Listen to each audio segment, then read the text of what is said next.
Hey City,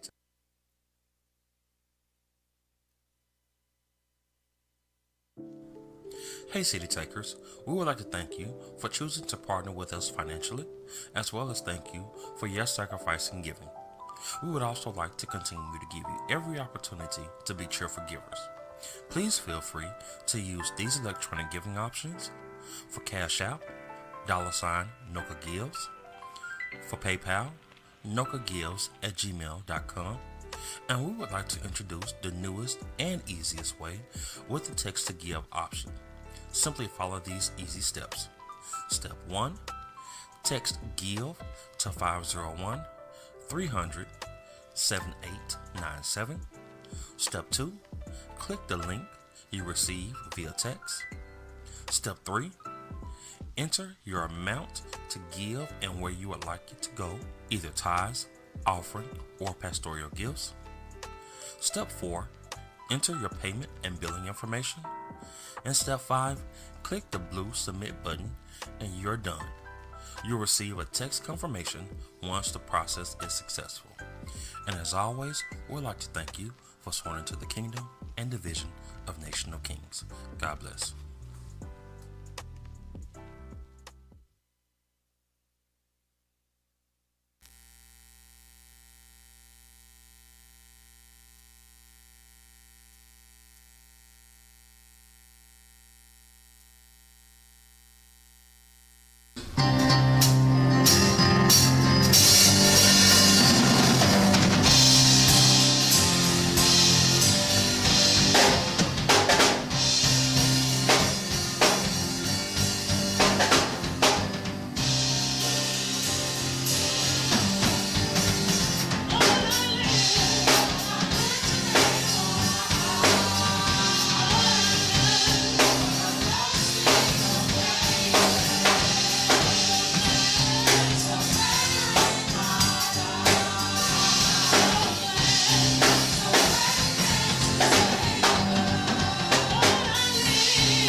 Hey City Takers, we would like to thank you for choosing to partner with us financially, as well as thank you for your sacrifice and giving.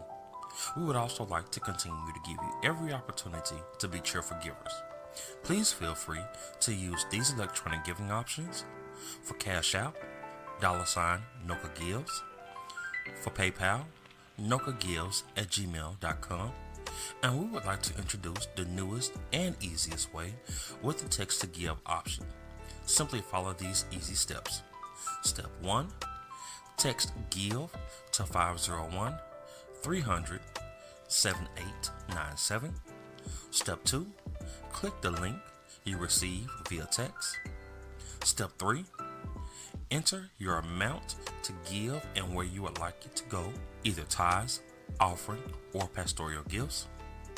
Step 4, enter your payment and billing information. And step 5, click the blue submit button and you're done. You'll receive a text confirmation once the process is successful. And as always, we'd like to thank you for sowing into the kingdom and the vision of Nation of Kings. God bless.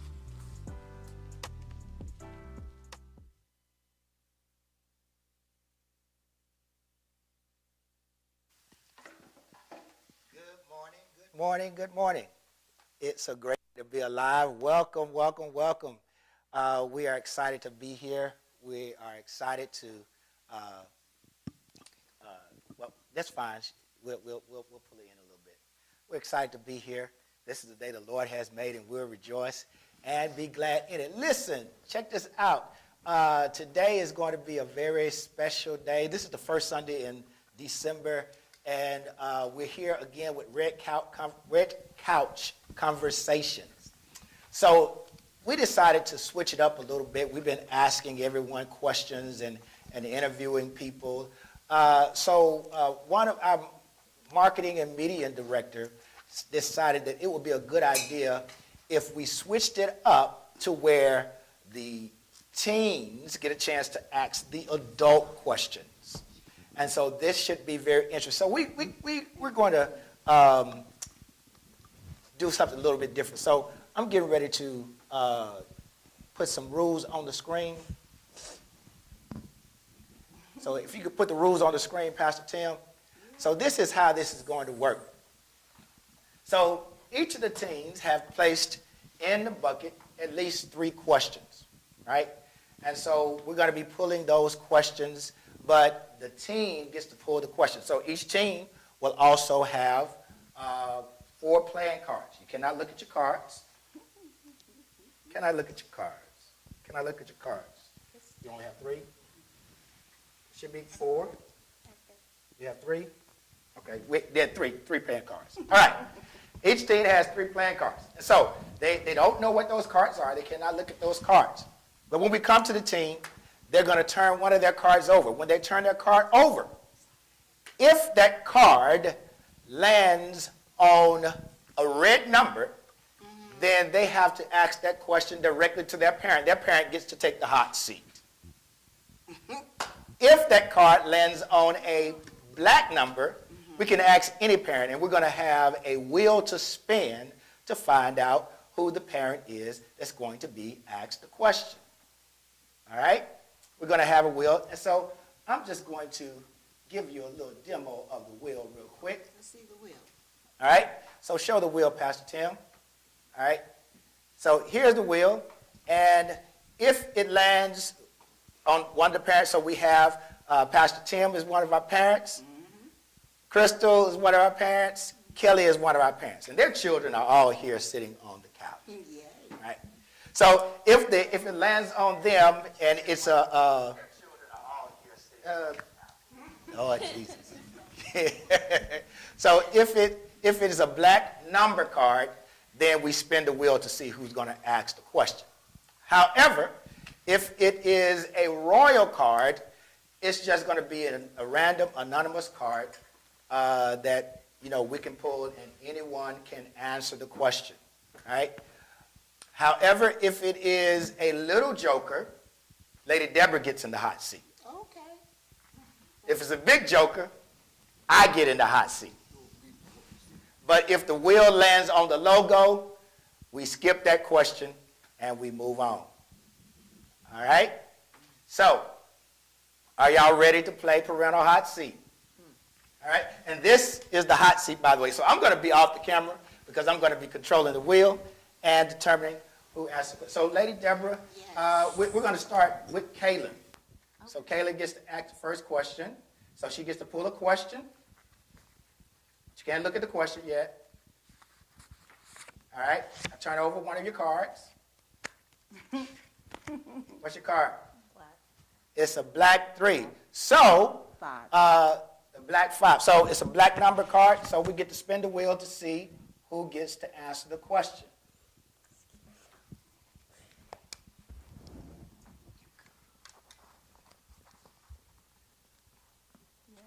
All right, Tim, you get to take the hot seat. Pastor Tim is coming to take the hot seat. You got the mic? Give him the mic. There you go, sir. All right. So, Kayla, turn your question over and ask your question. Get your mic. Ask your question. How did you know what your calling was? Pastor Tim, how did you know what your calling was?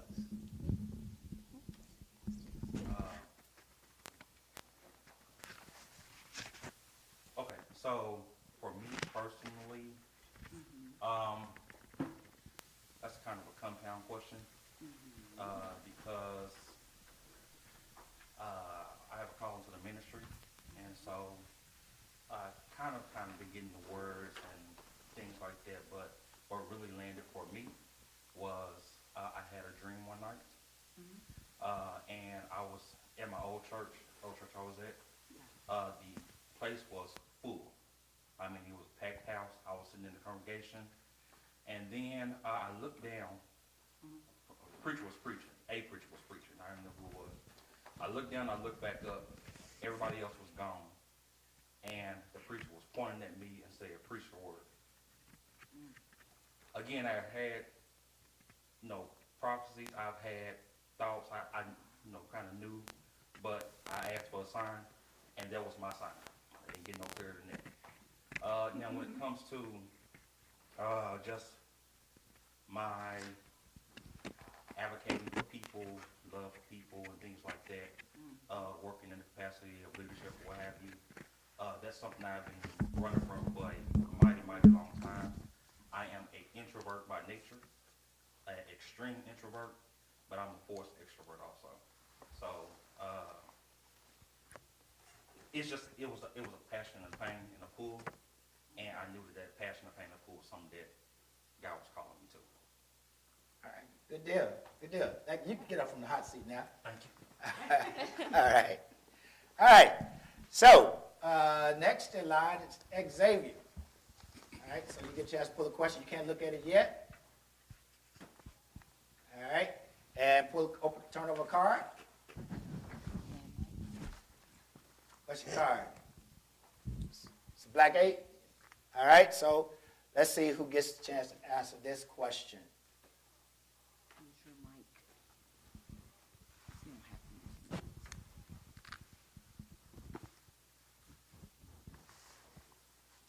All right, we get a chance to skip that question. All right, so next in line, we have Keziah. Keziah, pull the question. Can't look at it yet. All right, now turn over your card. It's a black 7. All right, so let's spin the wheel again. Who gets to answer this question?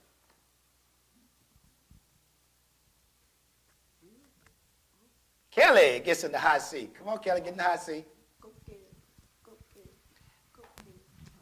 All right, so what is the question, Keziah? I love this. Don't look Ask the question. Ask the She's in the hot seat. You want another question? No. She wants. Oh, well. Okay, I'm sorry, skip. So what? Yeah. Just ask. Yeah, you can just ask. So the question says, why do you not want me to cut my hair, and why do you hate K-drama so much? K-drama. I don't know what K-drama is, but what's K-drama? I think we should have a real game. All right. So now, if that's a direct question, so she gets a chance to pass that one to the actual parent. Yeah. And the one. So let's get this. Tag team. All right, Crystal, you're it. Yeah, I know. It's on. He changed it. All right. So question is, read the question again. Why do you not want me to cut my hair, and why do you hate K-dramas so much?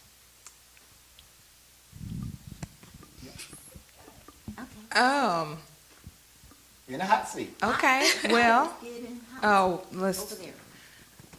cutting your hair. I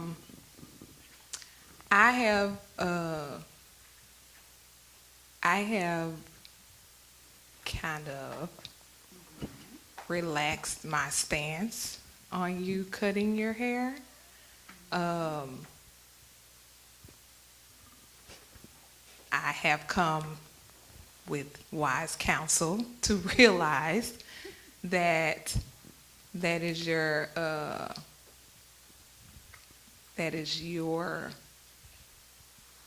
personality or part of your personality. So I am willing to allow you to cut it to an extent, but not all out at this time. Now, That's why I love this game. I love this game. I love it. when you So, but do you know why? Why? Can you explain Yeah. why you didn't want her to cut her hair? That's well, it's-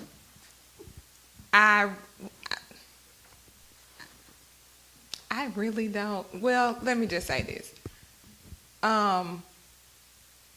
When you were a little girl, your hair, getting it straightened and all of that good stuff, when it was long, you really liked it, and I saw a lot of your personality come out when you had it really long, a lot. I mean, we have a lot of pictures of you with long hair, and the personality to go with it kind of,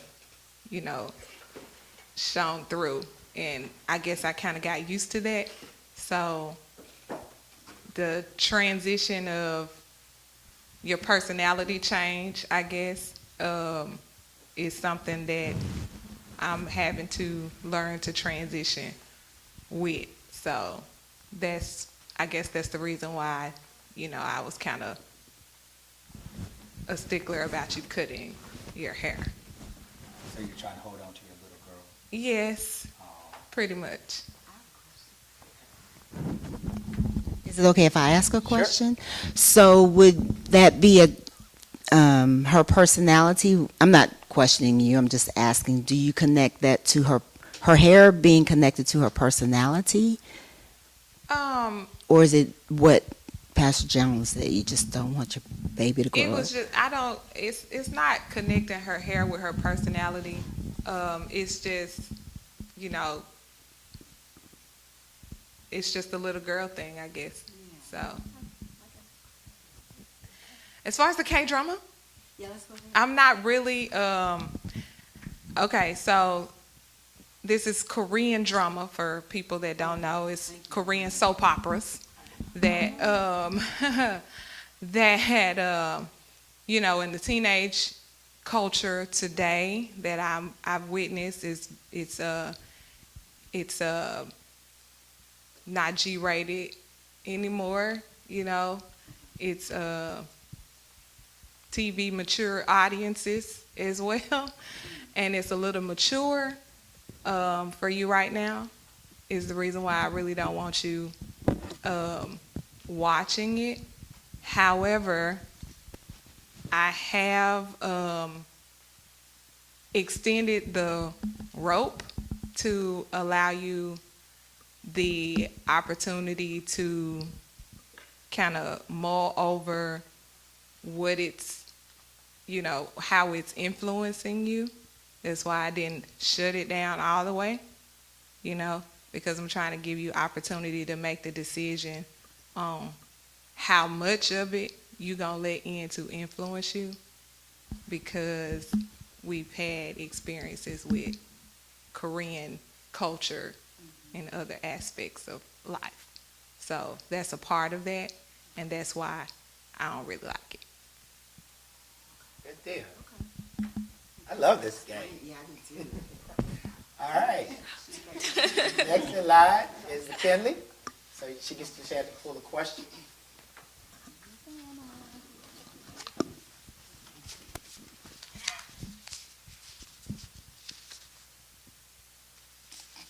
Now look at the question yet. Turn over one of your cards. It's a black thing. Oh, so another number. You get a chance to spin the wheel again.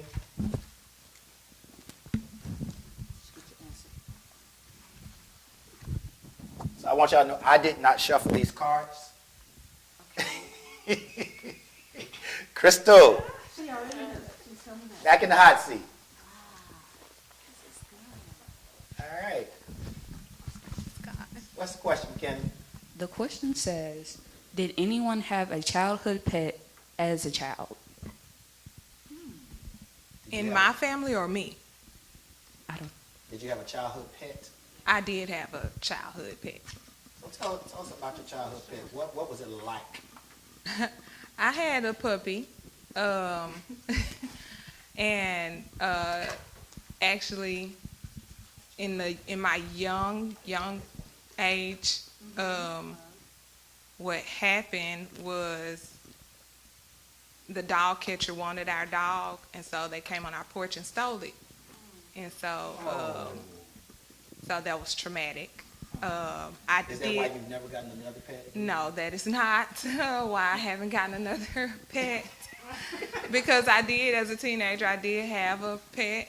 I had a puppy, and you know, took care of it, enjoyed it and everything. Then I got grown, and my mom wouldn't let me take it when I moved out. But anywho, so is that why you? That's not why I don't have one now.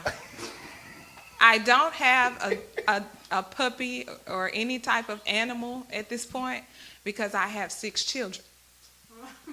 That's why I don't have one So that means you now. have a lot of people to help Yeah. take care of it. Hey, praise God.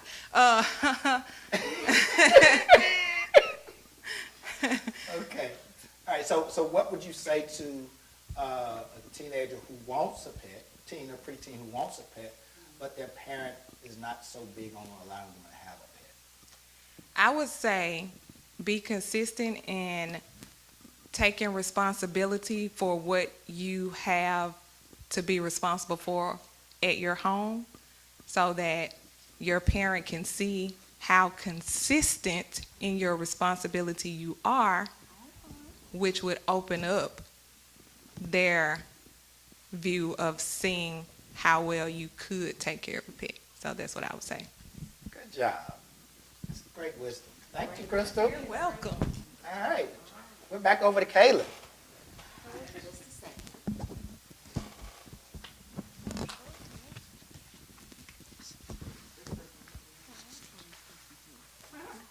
Oh, she's not supposed to see which question it is. I was just saying, because some of them are personally to the point. We'll figure it out. Shuffle again.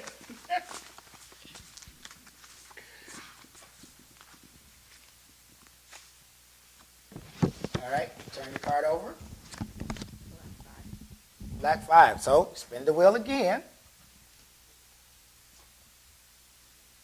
All right, so who gets the chance to answer the question? Kelly is in the hot seat. Love it. All right, so what's the question, Kayla? What made you like the Falcons? I don't. So that means. So I get a chance to get in the hot seat. So I know who asked that question. You already know.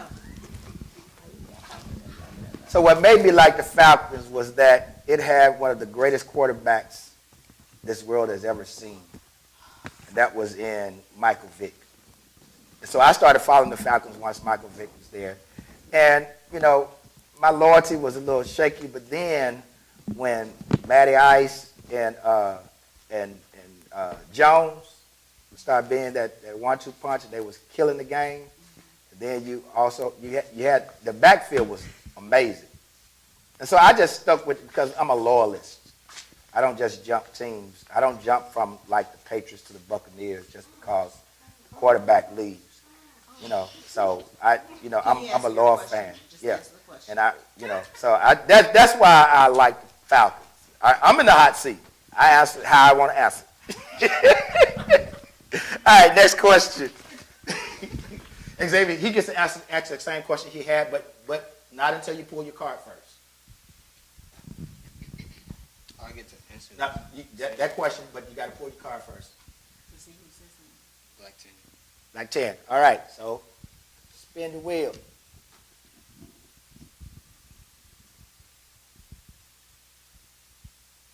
Crystal. Here you go.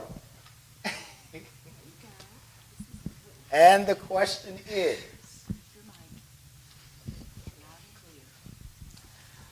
what are your thoughts on the whatever that word say? That word say? LGBTQ. Oh, well, that word movement, and how would you respond if one of your kids come out the closet? so what is for clarity, what is your thoughts on the LGBTQ movement, and what would be your response as a parent if one of your children came out the closet? That's a great question. It's a really great question. My stance on the movement of the LGBTQ community is basically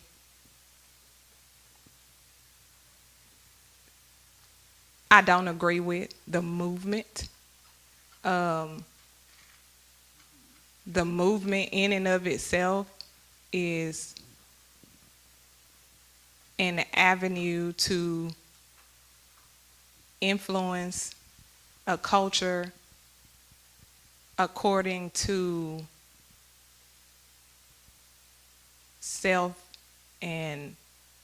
desires and their own soul issue. And let me just say this, my stance on it is this because I have been a part of that community, and I know what it's like firsthand to be in it, and from experience in it, it is stemmed from whether you believe that you're born into it or not. There is trauma that has been experienced from my end, or from my take on it. And anyone that I've ever gotten an opportunity to speak with about it, talking with them, listening to them, I hear the trauma that led them to that way. So my stance on the movement on it is I don't agree with it. Am I going to knock them over the head with a Bible? I am not, because that doesn't show the love of Christ. There's a way of approaching someone, and you have to approach someone in their lifestyle from the aspect of getting to know them first, before you try to go in to show them another way, you know. As far as if one of my children came out of the closet, I would still love them, let them know how much I do love them, how much I am still here for them. At the same time, we would have that conversation to establish respect and standards. for my house. As an adult, you have choices to make. You have a path to go down. I have no control over that path. That's with them and God. But I'm here, you know. Again, that'll be a conversation I will have with them. I don't agree with the life. I know what it is. I've been there, done that. But I can't stop you from going down whatever path it is that you're going down, because that might be a part of your testimony. Is it what I want for you? No, it's not. However, again, just like I wouldn't beat nobody else across the head with the Bible, I'm not going to beat you across the head with the Bible, because I've raised you up in the way that you should go, you know. And it would be your relationship that you have to develop with God yourself in order to be willing to will to do God's word instead of what your feelings and soul and flesh wants. So That's good. And so for all y'all who thought this was just a game, you see how the Holy Spirit orchestrated that thing? That somebody who came out of living that way, living in the LGBTQ choice, lifestyle, however you want to call it, who's been delivered and now gets a chance to answer that question. This is amazing. Thank you so much, Crystal. Praise God. Let me ask that question. Good deal. The Holy Ghost made that one skip, didn't it? Yeah. All right. Next. Okay. Question. And then turn the card over. Red 2. Red 2. So, back again, Crystal.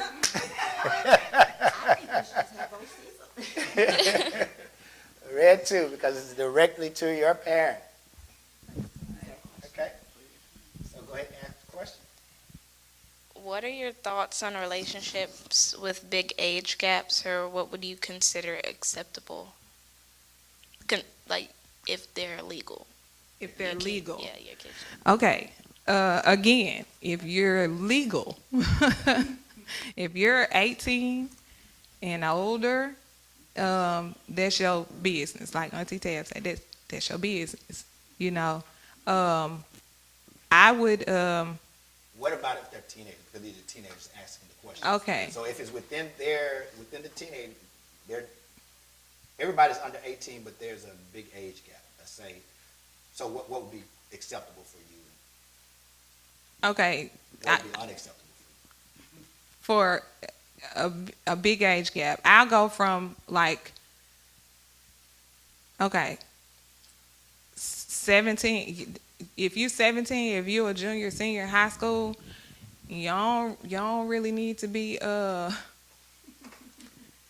to nobody in middle school, junior high, you know. I mean that there's a gap there. It's a different mindset that a junior high has. There's less experience that a junior high girl or boy has than a high schooler has. I would say, as far as developing a relationship, develop a friendship first. You know, I mean, I have all ages in my house. So, you know, they have their own friends, but their friends communicate with their younger siblings when they, you know, but, you know, as far as, and they're gonna like automatically, you know, have some type of cordial relationship. But as far as, you know, a more intimate relationship, I would say that a 6-year-old and a 16-year-old that's too far. You know, that's too much of an age gap. So I'm going to flip it a little bit. Okay. Right? And make it a little saucy. So you have an 18-year-old son, and you have a 15-year-old daughter. Right? So if your 15-year-old daughter dated an 18-year-old boy, would you feel the same way if your 18-year-old son dated a 15-year-old girl? Yes, I would. And the reason being is because it's illegal. It's statutory rape, you know. I mean, I don't want, if my 15-year-old is in a relationship or is trying to have a relationship with an 18-year-old, I'm going to need to talk to his folks. And we need to establish a communication. That's why I said So I don't think it's not a deal breaker. It's you just have to have a conversation. No. What I'm saying is, the conversation needs to be had with both sets of families to establish with that 15-year-old and 18-year-old. It's a friend zone at this point. You can't go past that. If you feel like you can't handle that and can't go past that friend zone until she's of age, then y'all don't need to talk. You know. So when do you feel that she would be of age? When he 18. Let's say he's 17. Let's say he's 17. Let's not do the 18 thing. That's illegal. Okay. Is she 15? Technically not illegal, but I see what you're saying. But you still have to you have to look at, you have to get them to see that there is a timeline that even at her at 15, once he turns 18, then you have legal issues with it. You know what I'm saying? That's why I say establish a friendship, establish a cordial relationship, and let that be until she's of age to be in a relationship like that. Because once that threshold is crossed, once either the girl or the boy turns 18 or whatever, and that younger girl or boy is still in those teenage years, then you still have that to consider. You know what I'm saying? And then you have to be mindful, especially when you have multiple children in the house, that it has, if that's the standard for one, it's going to have to be the standard for all. Yeah. You know, so you can't, be back and forth. You let them do it, because you'll have the case of you let them do it, you ain't let me do it.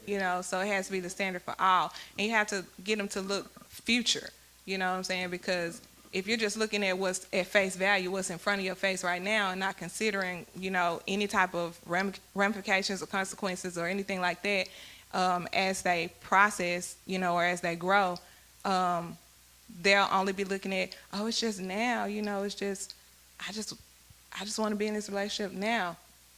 Get to know them more. Get to, just take this time from 15 to 18 or whatever to get to know them. Have the conversation with both parties, with both children, both families, I don't mind, friendships, people coming to hang out or, as a group, you know what I'm saying? But as far as like a relationship goes, you have to consider it from a futuristic or, perspective, because things change at between ages, because a policeman ain't gonna say, oh, well, it was consented and she 15, he 18. Whether you don't have no, you're gonna get locked up, so, and you have to make them understand, hey, do you want to put that person in that situation? So what is actually at stake when you talk about those levels? What's actually at stake? Because we're speaking, because I really want you to say it so they can hear it. Because right now you're speaking from, if sexuality is involved, right? But what's actually at stake when you talk about maturity and the maturity levels? What is the apprehension, or why do you think a parent would make those stipulations? The major thing I would say is from experience. It's hard to communicate with your child or with a teenager, I mean, it's not hard to, for me, it's not hard to communicate what I've gone through in my life, but it's hard to help them understand the pros and cons of the situations because it's not their story. You know what I'm saying? So it's, again, you still have to kind of let the rope out to let them learn it. You know what I'm saying? However, you still have to have that conversation to have the standard set, you know, to let them understand it. It's mostly about establishing a standard because it's not, again, you have to look at it from future aspect. It's not just the here and now. If it's the Lord's will and your will, one day you'll get married, one day you'll have kids, and what's going to be the standard, what's going to be the set for your own children. You know what I'm saying? So, I don't know if I answered. That was good. That was good. Thank you, Crystal. Yes, praise God. All right. Who else? McKinley now? All right. Don't look at it yet. You got to turn your card over. All right. It's a jack. So that means that it's anonymous. So anybody can answer. So go ahead and ask a question. Anybody can jump in the hot seat. You feel like they need to jump in the hot seat. You did really good, Crystal. The question says, does anyone have tattoos or piercings? Oh. Tim, let's let you ask that question.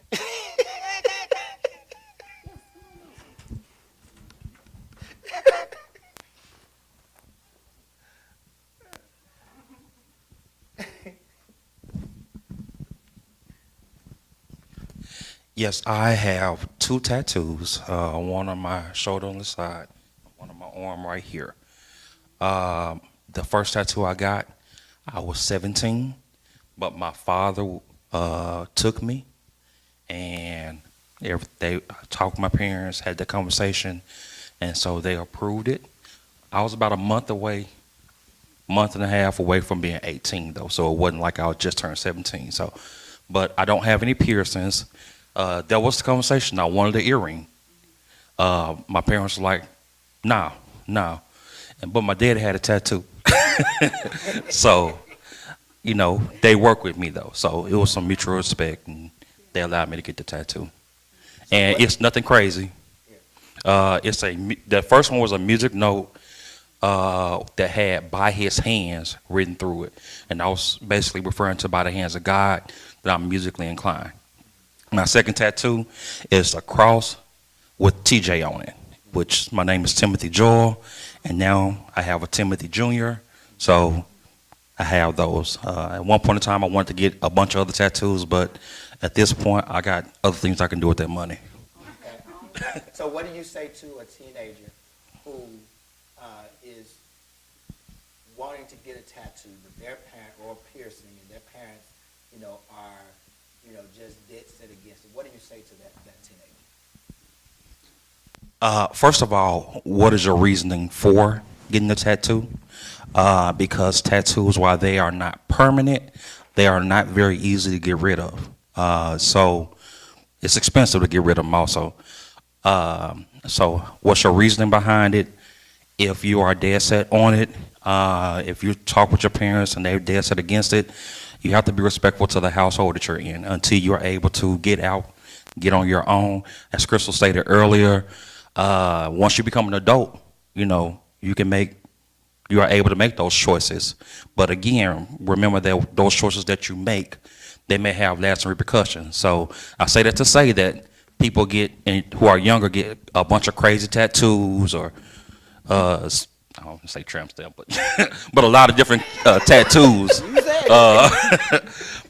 And then when you get older, you know, do they mean the same thing to you at that point? You know, so be mindful of that. All right.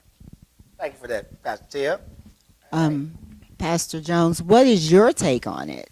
Can you sit in the hot seat, please? I can sit in the hot seat. Great. So, I did not get my ears pierced. I don't have any tattoos, right, by the way.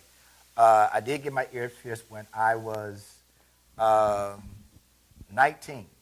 So I wasn't in my parents' home when I got my tattoo. So, my pierce, my Okay, ear 'cause pierce, I'm wondering. right?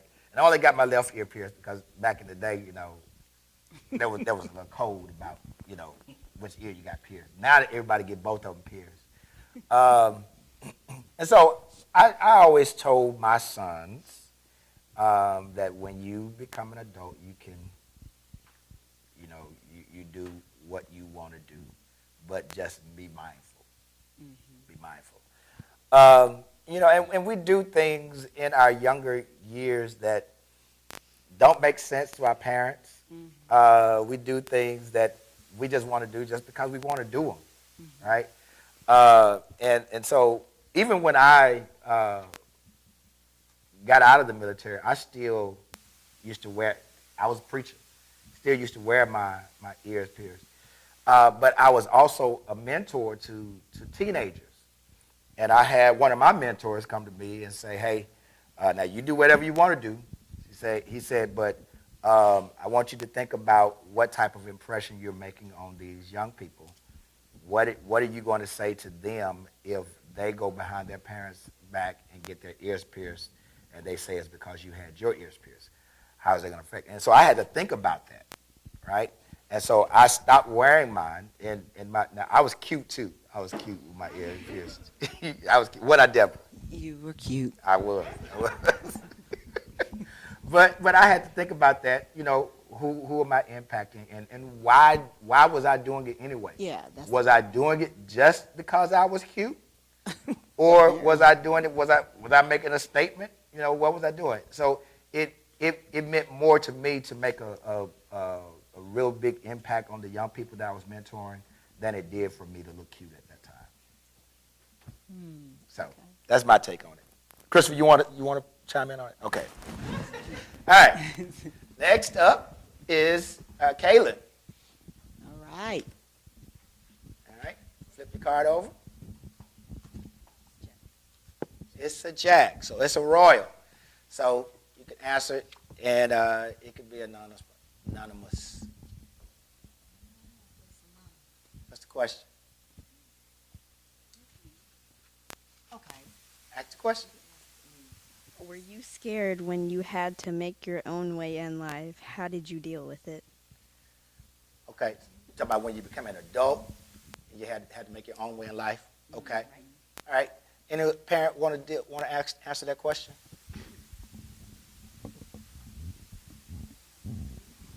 Two friends go. Oh, let's hear this. All right. So Kelly's going to answer that question. So was I scared when I had to make my own way in life? Not really. I think, still a bit naive as far as what all I was into. When I was 18, I was in Atlanta. My parents were there for a couple of years, and then they moved back here to Arkansas. So I was living in Atlanta. I had a roommate working from 3 to 11 at night at the police department, and then going to school in the daytime. And I ended up, after that, having to stop going to school and get another job in the daytime. So I was substitute in the daytime and then go work at the police department at night. And it was kind of just like doing what I had to do to survive. So I wasn't afraid. When I look back now and look about how young I was, 19, 20 years old in Atlanta by myself, it's just the grace of God. Like he protects us when we don't even realize that we need protection. And the prayers of my parents, because I know they were praying for me even while I was down there. So, and God is faithful. Like, even when I was there, I was still, go to church, and I had friends that were believers.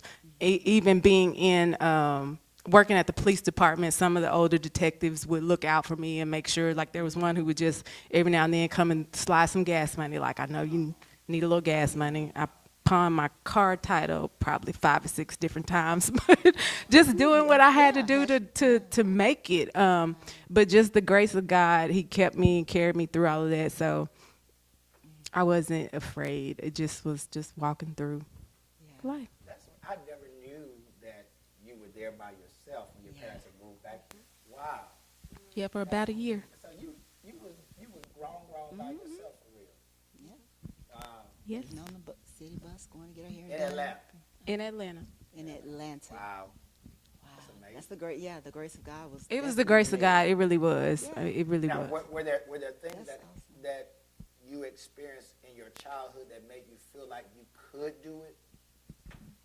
Yes, coming from a family where we did not have a lot, and just seeing how you had to just make ends meet, piece things together. You might put a piece on the bill to make sure that that bill wouldn't get turned off, and so it was kind of just like playing the game. Like I said, and I worked in the detective division, but we would like enter pawn tickets into the system. So when I saw, okay, I can go and go to the pawn shop and pawn my car title and get $500, then make it to the next paycheck, go pay that off, and so it was just piecing together what I had to piece together to make ends meet. So yeah, it just growing up and seeing how you have to do what you have to do to make ends meet, and you might be eating ramen noodles or whatever it is, but just doing what you had to do to pay the bills and make it to the next month.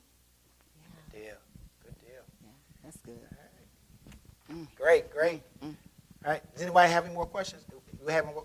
Yeah, we have plenty more questions. So let's see. Can I ask some of them? Yeah. I mean, because Go ahead. some of them are directed toward parents. All right. Pull a random. Oh, pull it random?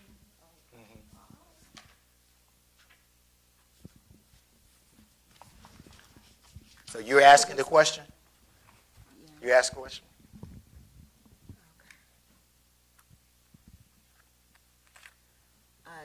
A nine of diamond. Okay, let's see. Who's going to answer this question? Until I play cards. Crystal! She stay in the hot seat. What's the question, Lady Deborah? What would be your reaction if you saw one of your children with a tattoo? My initial reaction, let me just be real. Yes, come on. Hey, praise God. Yeah. One of my underage children. Right. Okay. That's My initial reaction is, what's wrong? What? what happened? What's wrong with you? Or yeah, I wouldn't be too happy. I wouldn't be too happy at all. And consequences would follow because you have disregarded the instruction about it in your underage life, still underneath my roof. And then we would all, yeah, consequences would follow. We would definitely sit down and have a conversation, and govern ourselves accordingly from that conversation. Go ahead. What about a nose ring? That as well. I don't agree with piercings outside. As far as my young girls, earrings, I'm okay with. Any other piercings, I don't agree with. So what if you saw a tattoo and you found out it was just a fake something that they were playing a game at school with fake tattoos? Would you apologize for how you I would responded? definitely apologize for that. Most definitely. And truth be told, I've had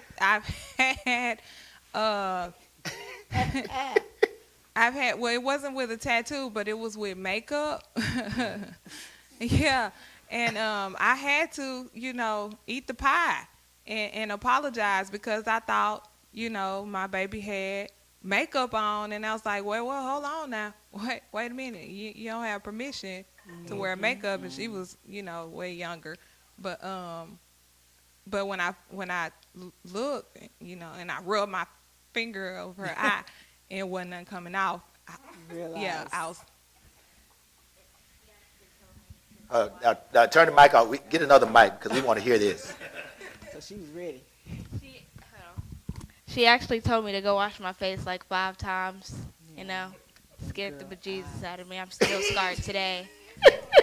You know. You still scarred today? Yeah. Lord heal you. Oh, May he heal you, because we did have the conversation, and I did apologize. How old were you, Keziah? I was like 10, I believe. Like 10? 10 or 11.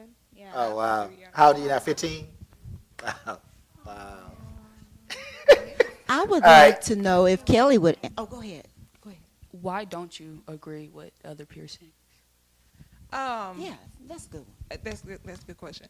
I would say this. I don't have answers to everything, but as far as what I've learned about when you get pierced in other areas, I've learned that there are some people in areas or whatever, they get pierced, from doing different type of rituals and what that means and what you're allowing in your spirit and all of that stuff. And so I kind of equate that with it. That's not to say that that's the reason why you're getting that piercing, but again, like I would go back to what Tim say, what is your reasoning? Why is it that you want to get that piercing? How is it going, again, look from a future aspect, how is that piercing going to impact whatever type of future, you have? Because as quiet as it's kept and people don't want to talk about this situation because people think that you're being judged, but just like the word says, man looks at the outward appearance, and it's God that looks at the heart. But man looks at the outward appearance. So if you all tatted up and pierced up, if the avenue that you're going down, or whatever type of business or work, job or career, whatever you want to take, if you're not going down that avenue that's going to have that type of freedom to not shun piercings all over the place or tattoos all over the place, then you have to be mindful of how that would impact what you have the ability to have the opportunities for. So you would say research the meaning behind it first. Definitely research. And another thing that I would say is take into consideration whose temple it is that you want to pierce. Because, yes, this is your life, this is your body and all of that good stuff, but as believers, it's his. It's Christ. It's Jesus's. You know what I'm saying? So have the conversation with him. If he all right with it and you all right with it, then hey, when you get an adult out my house, do you, boo? But have that conversation and be mindful. Have that conversation with the Father and be mindful. Okay, is God cool with this? You know what I'm saying? Yes, this might be something that I want to do, but is this the will of the Lord for my life? So. Do you have a tattoo? I do have a tattoo, and I got one in my ignorance. I just being petty. I'm sorry.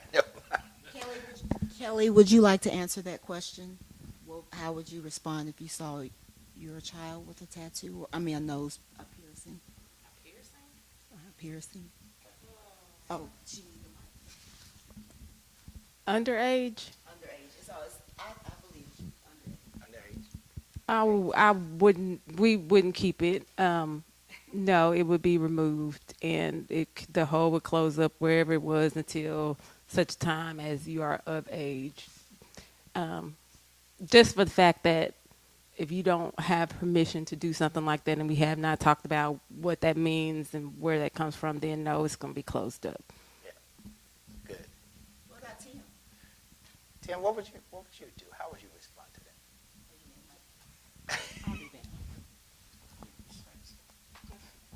Pretty much the same as Kelly, and just there'll be repercussions, conversations, and a new understanding. He said a new covenant. All right. So you have a question? Okay, so what if your partner does not have the same idea as you do. Like, don't agree with what you're Or saying. if your spouse, Like if you're that married, agree. what if your spouse don't feel the same? If my spouse doesn't agree with my stance on tattoos or piercing, yeah, we would have to come to an agreement. We would have to definitely get before the Lord and come to an agreement, because if there's discord, in the parental units, then that's just opportunity for rebellion. You know what I'm saying? For the child to rebel. Like I said, the conversations would definitely need to be had with the parents, with the children, the parents and the children, so that, everybody could, we might not, y'all heard the saying agree to disagree or whatever, but it still has to be a standard set. So we all would have to establish and that standard, and Lord willing, that standard should always be set on what the will of God is for the house. Yeah. That's my granddaughter right there. She asks questions like her pawpaw. All right. So let's see. I want to spin the wheel again. Okay, because some of the questions are directed toward. Okay, go ahead. Ask. I What think are other questions? Here's a question that I would like to ask on behalf of someone else. What are your thoughts, and this is for all of the parents, what are your thoughts on your child dating a boy or either a girl of a different skin tone? We'll start with Kelly. Question. Interracial thing. How do you feel about your child? I do not mind interracial dating. I think the most important thing is faith. So you need to be on the same accord when it comes to your faith. If you're on the same accord when it comes to faith in Jesus Christ and Jesus is Lord, then by all means, as long as you are of age to date.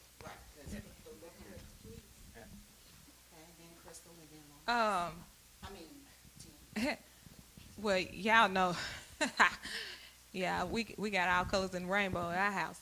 So, hey, when y'all get to the point where y'all of age to date, some of you are, and I encourage it, the ones that are,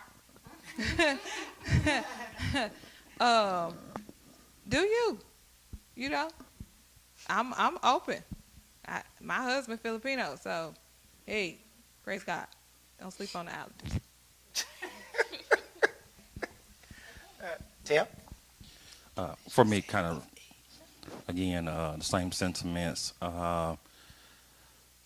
Just make sure you know what you're getting into. And that's with whatever race. We will love and we will like raise, we will love for you all to date somebody in the same faith. You know what I'm saying? But even if you are drawn to somebody else, know what you're getting into within any relationship that you're getting into. So for me, I don't have a problem with a racial, with them being a different race or nationality.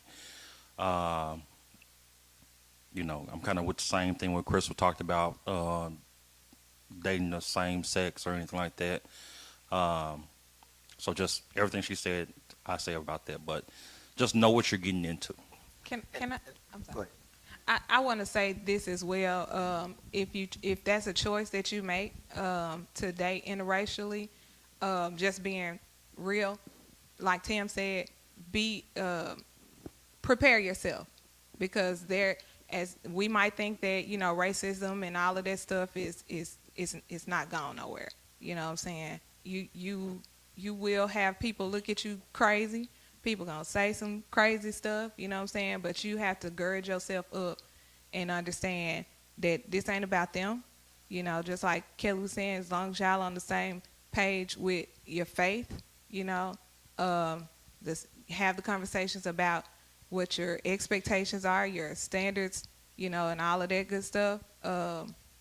Then, but like I said, definitely, be in the know of the reality of it. You know what I'm saying? Because there is a reality with dating interracially. Yeah. And you have to also be mindful of the fact that even though your parents may be accepting of it, the other person's parents may not be. And you have to also be mindful of making sure that that other person is not using you to be rebellious against their parents. All right? So that's an important thing to really think about. So,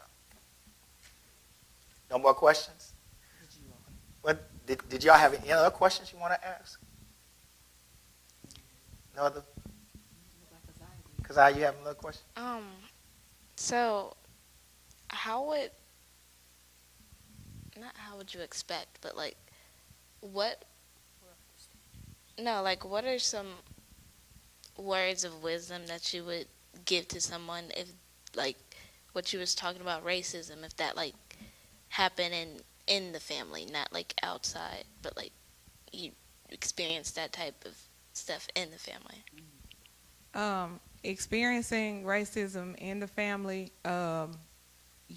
one thing, like I said, is you have to be girded up. Just a testimony, y'all know our story. We did experience it in the family, but that's where, as a believer, you have to be so girded in the Word that you can still extend that love. That don't mean that you make yourself available to be abused physically or verbally or anything, or emotionally from people that have that hang up about your race. You don't put yourself in that position that you allow them to keep doing it. You do have that conversation, and then if they're still not willing to, open themselves up to receive you, you don't let what they do or don't do stop you from loving them, but you do put yourself in a situation where you stop them from abusing you. And whether that is not communicating or, like I said, what I learned to do, I had to have the conversation. Have the conversation. And if they still refuse, then you have to remove yourself from. Now, if you married or whatever to, somebody, and their family doesn't accept you or whatever, you can, as long as you and your spouse good, you can still go on about your life, but you still don't subject yourself to their emotional or verbal abuse. But you still don't let their emotional and verbal abuse dictate how you love them. Now, the world will tell you all day long, I wouldn't take that. I ain't gonna love you unless you love me and all of that stuff. But that's not the way of the Lord. You know what I'm saying? So what would you say to, let's say if it's you're in a house where it's an interracial relationship, and it's a teenager that is, let's say you have both parents came in with children, right? So you have some, let's say they're Caucasian. You have some children that are Caucasian, some children that are black. One parent is white, one parent is black. But then one of the children or one of the parents begins to say racist things to one of the children. How would you advise that child on having to navigate through that? I would advise a child to communicate with the safe parent, and then have that safe parent speak to that abusive parent, and then one thing, and if not, but counseling. I would definitely say counsel. You're gonna need counseling, prayer, Jesus, counseling. I do want to address though, if you have, as a teenager, if you have a parent that is against you, having friends or dating outside of your race or whatever, and they're not necessarily present or whatever,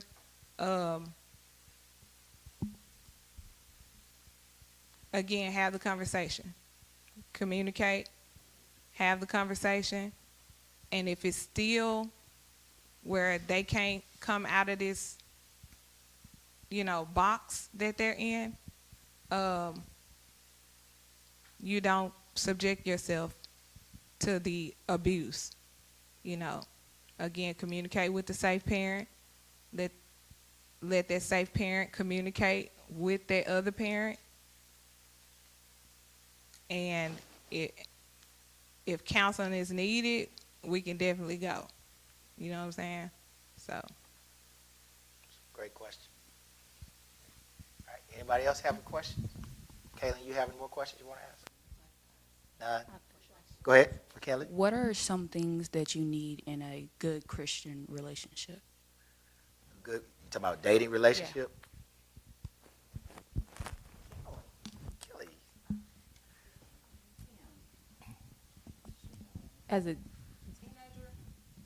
As a teenager, I would say the first thing that you need is boundaries.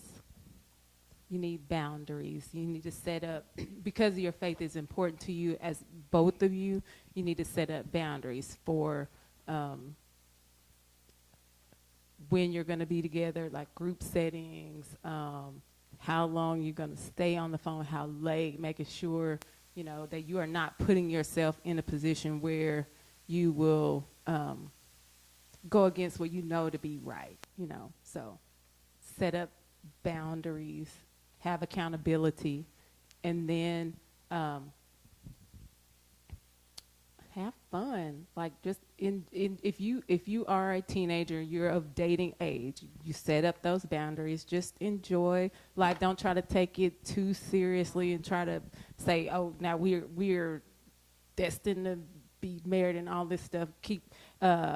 Be honest, and don't necessarily expect that this is going to end up being the person that you're going to marry and have kids with and do all of that stuff.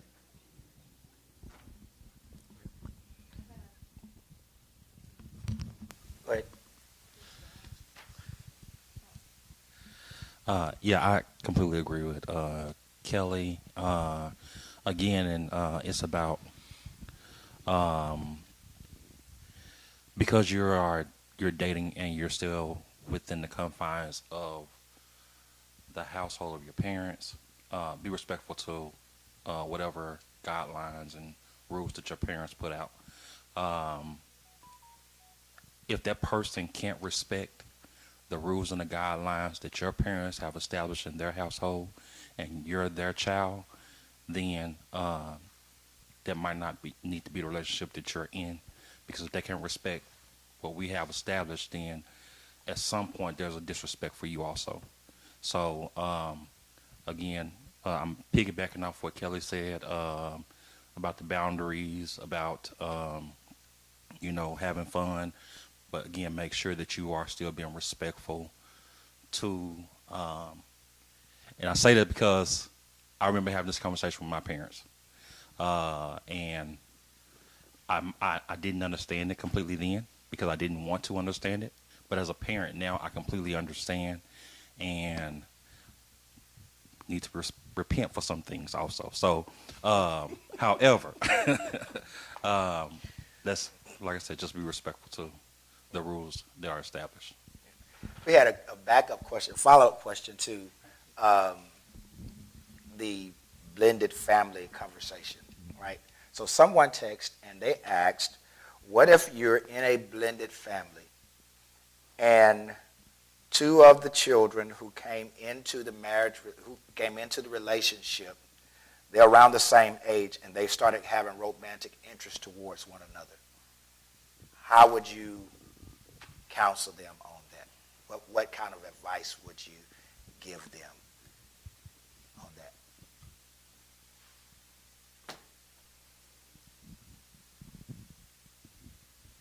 Just say no. Just say no. Those are your siblings. There are plenty of people in the world to date. Those are your siblings. That's your family. But I don't love anyone else. I love him. I love her. You will eventually. Just keep living and to pursue something else. That's please don't do that. Yeah, I would definitely agree. again, I look at it from the future standpoint. You have to take into consideration, you know, if you continue down this path, are you gonna be sister, auntie, uncle, brother? You know what I'm saying? You have to take all of that into consideration. Your mama gonna be your auntie. You know, like what am I calling you? You know what I'm saying? That creates confusion. You know what I'm saying? So you have to, and I know, you know, we don't like to take responsibility like that, you know, to think from the aspect that what they think or what they feel ain't got nothing to do with me, but it does, and that's where maturity comes in. And you have to mature and understand that yes, this is your life, but it's not you, yourself, and you. You know, so you have to take that into account. They're saying they're not blood related. Even though you're not blood related, even though what'd she say? She said you're still family. Yeah, You're still family. You definitely are. You still family. There's the family aspect of it. So you don't want to create that confusion. And then what happens if you do break up or you do decide that you don't like each other anymore? Then what does that do to the family? Right. Now you got parents that could potentially be at odds, and it's not worth the confusion that it could cause. Yeah, that and you know that's something the Bible don't have an answer for, but you just need wisdom, because you have to look at, as they stated, you have to look at how does this affect everybody and not just me. But you know, it can be hard, and I can imagine that there are a lot of people who have found themselves in those different situations to where, you know, they're the same age, their parents get married, come together. See, we didn't see that on the Brady Bunch. No, we didn't right? see that. They didn't. They didn't date each other. They always saw themselves as sisters and brothers. So, yeah. But it's stuff that happens. Great question. You have another question? Yeah, I have a question regarding the. Go ahead. Go, and then you're next, Caitlin. The dating thing we was talking about. Mm-hmm. Yeah. So what would you say to your child if they ended up dating someone that wasn't a Christian? They ended up dating someone that wasn't a Christian? Yeah. Lady Deborah, you want to answer that question? Oh, I'm out this stage. Sure. Get in the hot seat. I don't have to be in the hot Yeah, seat. come on. Okay. Yeah. Hi. If they were not a Christian and if they were dating underage as well as even overage. Underage, I would share the consequences of, or I would share what the word says about being unequally yoked. And a lot of teenagers, especially when I was younger, I wouldn't have thought of, well, what does that mean? I mean, it's no big deal. We're just hanging out. We're just friends. But then you have to think about how when you're in a relationship, either you're going to influence the person to go one way, or either they're going to influence you to go another way.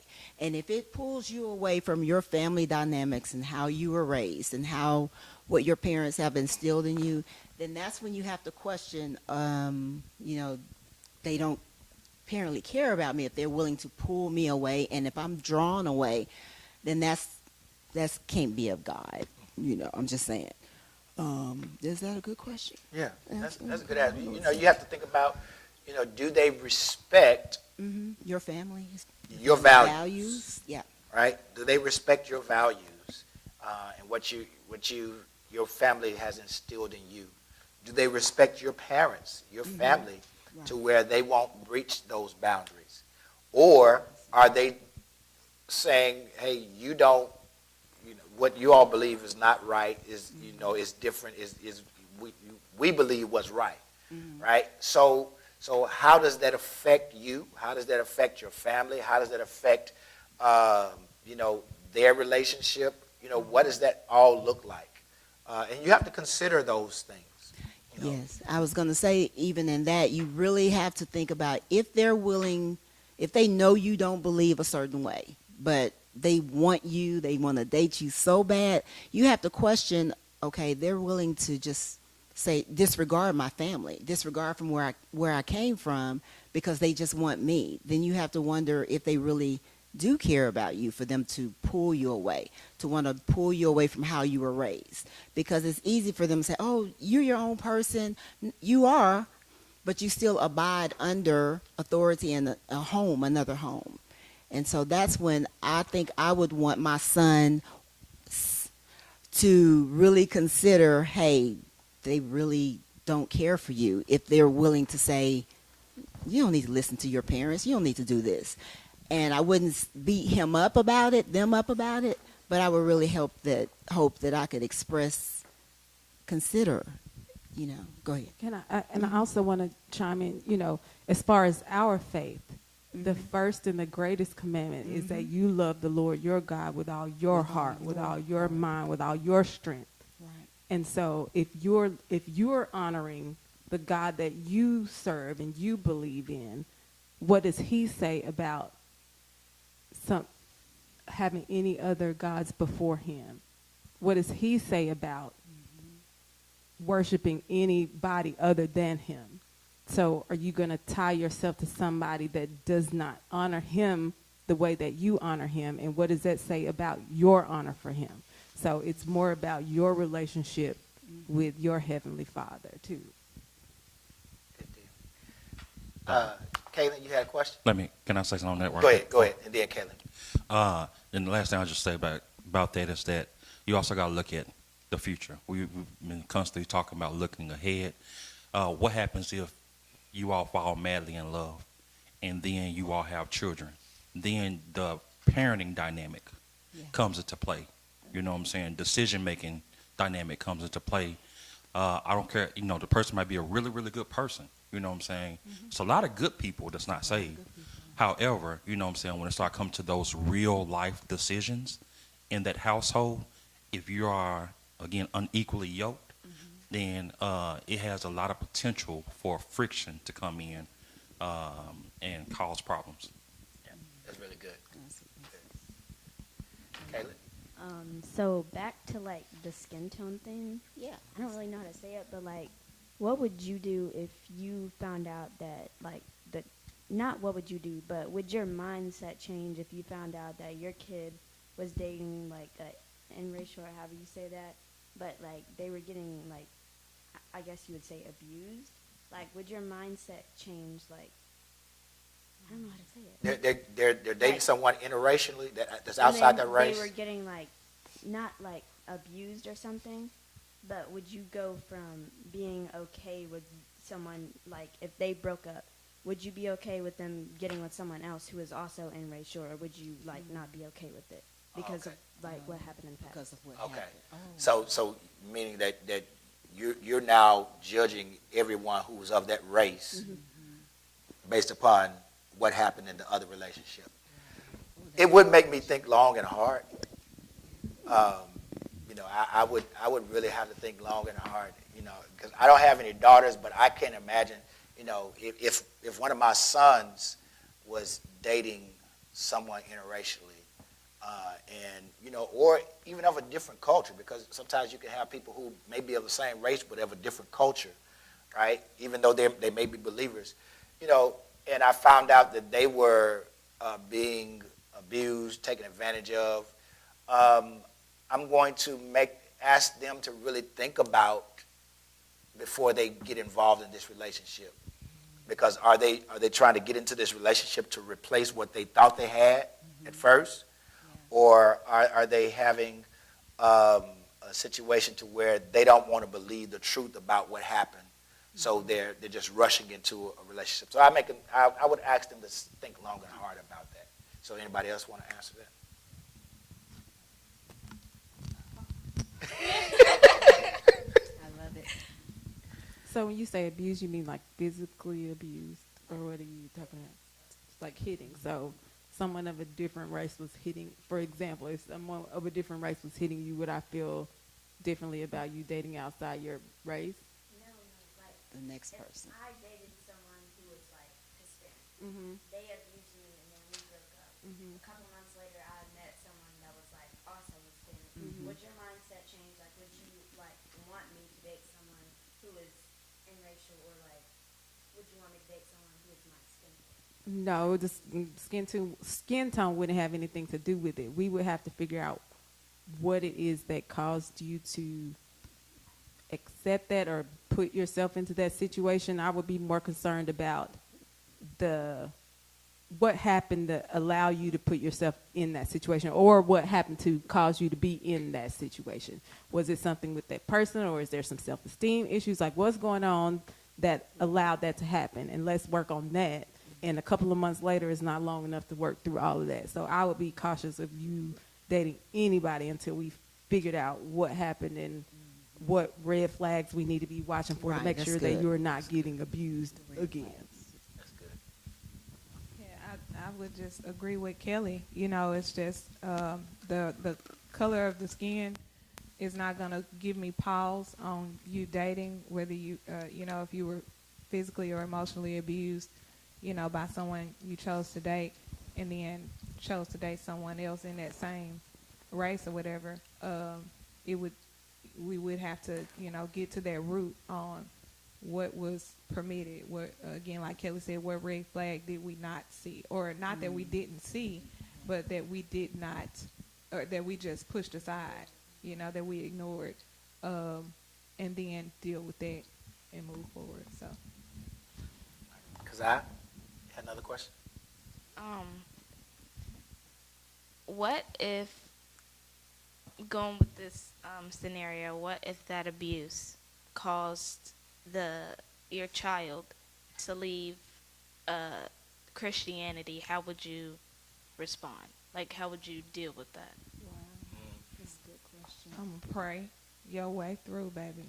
I mean, again, I would still express and show you love, you know. As a child, I mean, if you're still underage, you know, as a child and you chose to turn away from God,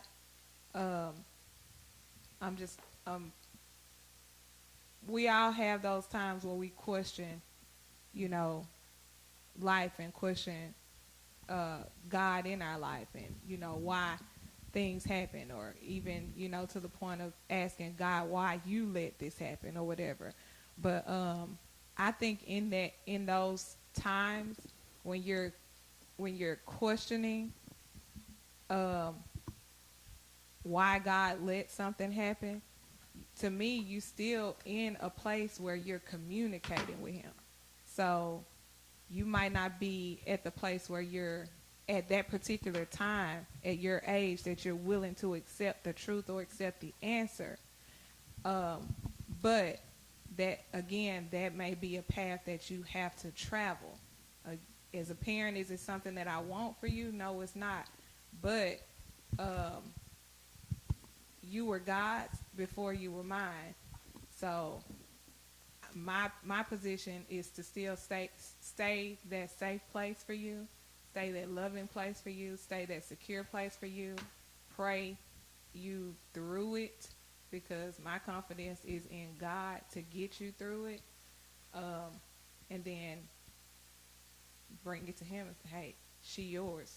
So at whatever point in time that you will for her to turn back, that's your business. So how would you expect I want to flip the question, how would you expect your parent to respond? Would you expect them to just leave you to yourself, or would you expect them to come chase after you? Well, my parent, I kind of, to be honest, I kind of expect her to do that. You know, I feel like we talk about it. I'd still have certain expectations, like, that I have to live under while I'm in her house. But I don't think she'd kick me out or do anything like that, so. I have 2 questions. Okay. Go ahead, ma'am. Number 1 is, if all that happened, like, how would you react if they wanted to change their sexuality? If, as an underage child, my child comes to me and say, if they're a girl and say, I want to be a boy, I'm inquiring. You know, I'm gonna ask open-ended questions to find out what brought this about. You know, because like I said, In when you're at that point, for me, when I lived through that, I didn't want to be a boy. I classified as a femme and what they call a STEM, where I could kind of go both ways. I could boy up, and attract femmes, or I could get feminine and attract the boy girls, But there is some type of trauma. So I want to get to the root of it. I'm gonna ask the questions. Yeah. What brought it on? I need you to talk to me. I need you to. Where are you at? Where's your mind at with it? So if that was presented to me that my female child wanted to change their sexuality to become a male or vice versa, I'm asking the questions. In our house, again, the conversation, there's still the standard.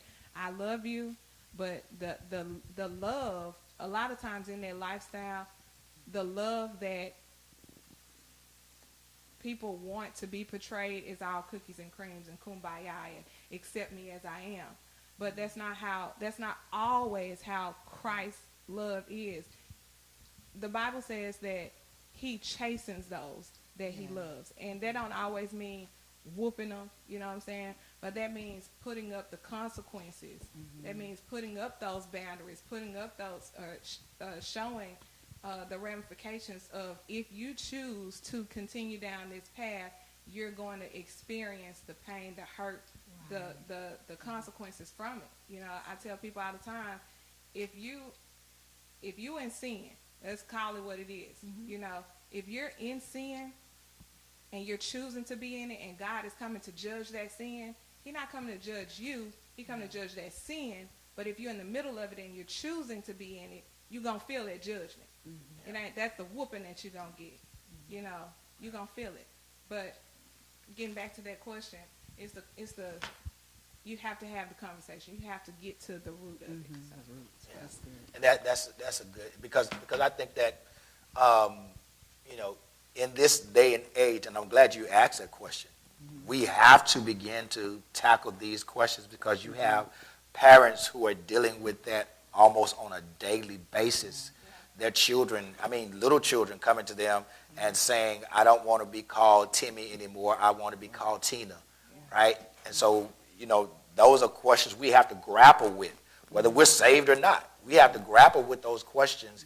How do we address that? And I love the way Crystal said that you have to go back and just begin to deal with the root. What brought this on? Why do you feel this way? What is it? And a lot of parents they want the easy way out, and they'll just say, okay, well, Tina, it is, right? That's the easy way out. But to really begin to sit down and have conversations with your child, to begin to ask them, okay, where did this come from? Why do you feel this way? What is it about this? We have to begin to ask these questions and not come as a dogmatic, not come at it that way, but really have conversations. Yeah. My other question was, what do any of y'all consider a good age to start dating, and why?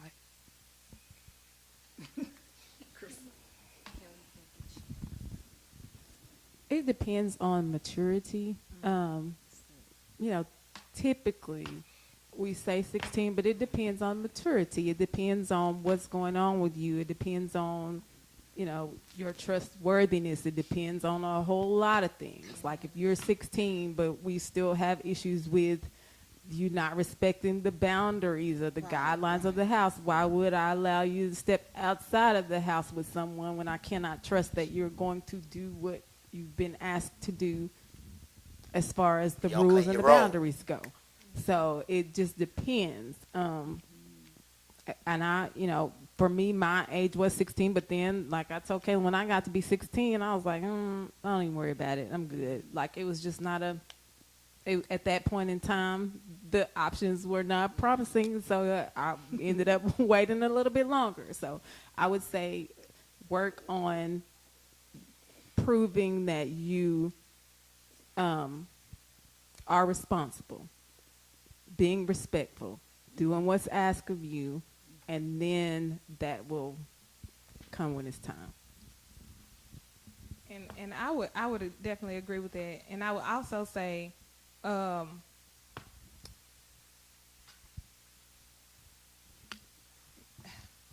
would say, don't let the focal point be on I want a boyfriend or I want a girlfriend. Find out what you like. You know what I'm saying? Get involved and engaged in the things that you like to do, that you want to do. And I always say, find yourself so, hidden in what you want that it takes, that person who's searching for you to go that way, to go in there. Say, for instance, if you like art or if you like dancing or something like that, find yourself getting involved in something like that. And then you can find, but you let, as far as a girl, this is my take on it, if you let that guy find you in doing that, you know what I'm saying? If they find you in doing that and y'all develop a cordial conversation and, a cordial relationship or whatever, and then let it develop organically. I like that word. And so, thank you all for your conversations. Because it's 12:42. I'm going to let Pastor Tim answer his daughter's question. But let me tell y'all something. These children, put the camera on me. Please. These children, when I took them in the room and tried to get them to put questions down, they're like, I don't know what I'm going to ask. What are we going to ask? Then we start getting into it. They're asking all kinds of questions. So I love it. But it's 12:42. We're supposed to be done at 12:30.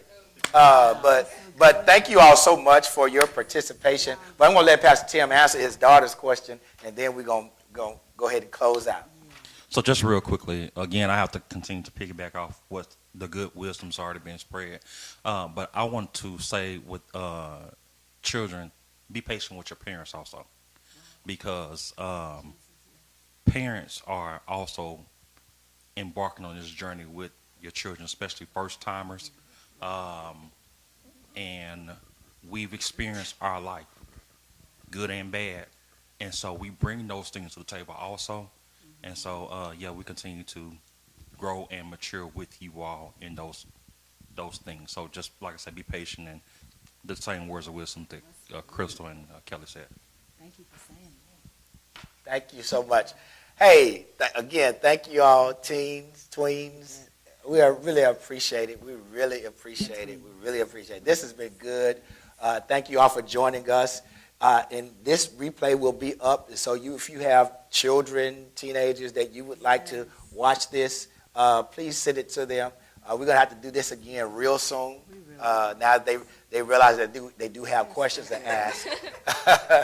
So thank you all again. And please see this video. And we're going to see you next time. God bless you. We love you. And have a great week. Amen.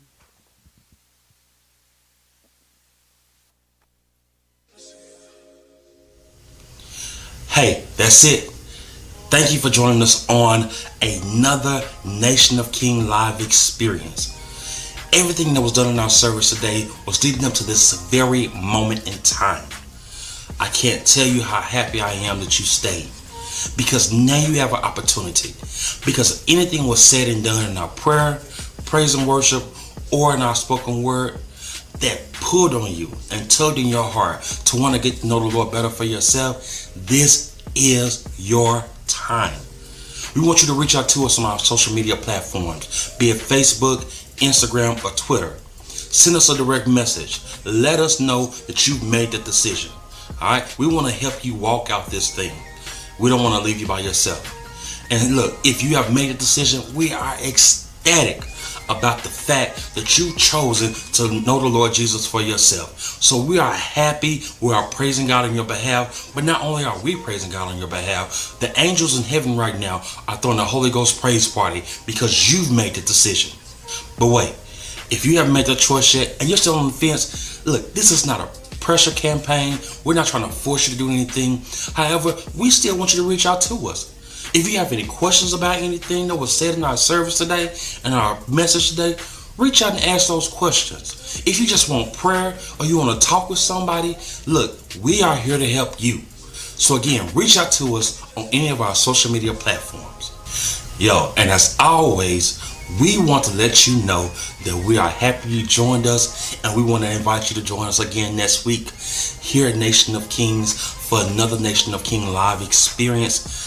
Come on out so we can have a good time praising the Lord together while we're apart. God bless. Have a great day.